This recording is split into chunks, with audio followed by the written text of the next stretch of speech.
વધુ એક સમાચાર ગાંધીનગરથી સામે આવી રહ્યા છે। ત્યારે ગાંધીનગરથી આ સમાચાર સામે આવી રહ્યા છે।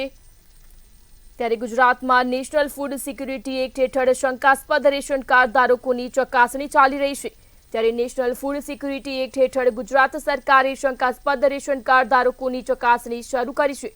તાજેતરના જ ડેટા પ્રમાણે 55 લાખથી વધુ શંકાસ્પદ લાભાર્થીઓ ઓળખાયા છે, જેમાં 5467 કંપની ડિરેક્ટર્સ અને 6 લાખથી વધુ એવા લોકો સામેલ છે જેઓ આવક મર્યાદા કે જમીનના નિયમોનું પાલન કરતા નથી, ત્યારે છતાં મફત અનાજ યોજનાનો લાભ લઈ રહ્યા છે।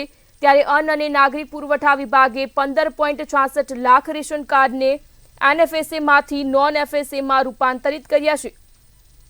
આ ઉપરાંત મૃત વ્યક્તિઓના નામે ડુપ્લિકેટ રેશન કાર્ડ અને બીજા રાજ્યોના કાર્ડ ધરાવતા 3500થી વધુ કેસ ઝડપાયા છે।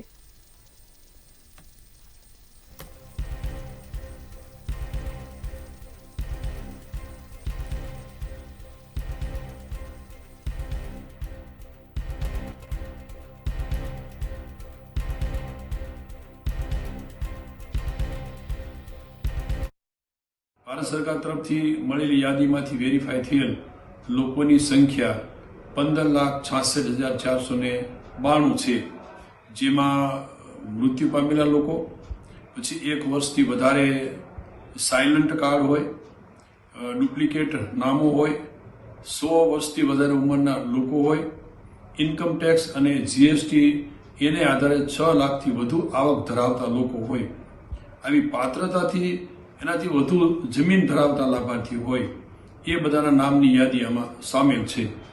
આમ 3,17,660 લાભાર્થીઓ જમીન ધારણ કરતા તરીકે યાદીમાં આવ્યા છે। ગુજરાત સરકાર તરફથી એનએફએસએ એટલે કે નેશનલ ફૂડ સિક્યુરિટી એક્ટ હેઠળ જે લોકો અનાજ મેળવે છે તેમાં ભૂતિયા રેશન કાર્ડ શોધવાની ગતિવિધિ ચાલી રહી છે।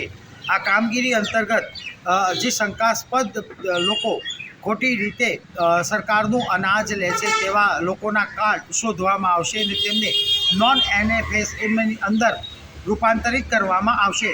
લાભાર્થીને રેશન કાર્ડ મળશે, પરંતુ સરકારી યોજના નહીં મળે તે રીતના કાર્ડ આવા ભૂતિયા રેશન કાર્ડોને શોધીને બનાવવામાં આવશે અને એના કારણે નોન એફએસએની અંદર લેવાના કારણે આ લોકો ખોટી રીતે અનાજ નહીં મેળવી શકે તેવો પ્રયાસ રાજ્ય સરકારના અન્ન નાગરિક પુરવઠા નિગમ તરફથી કરવામાં આવશે। જો કે આ તપાસમાં કેટલા ભૂતિયા રેશન કાર્ડ હજુ પણ બહાર આવશે તે તો સમય જ કહેશે।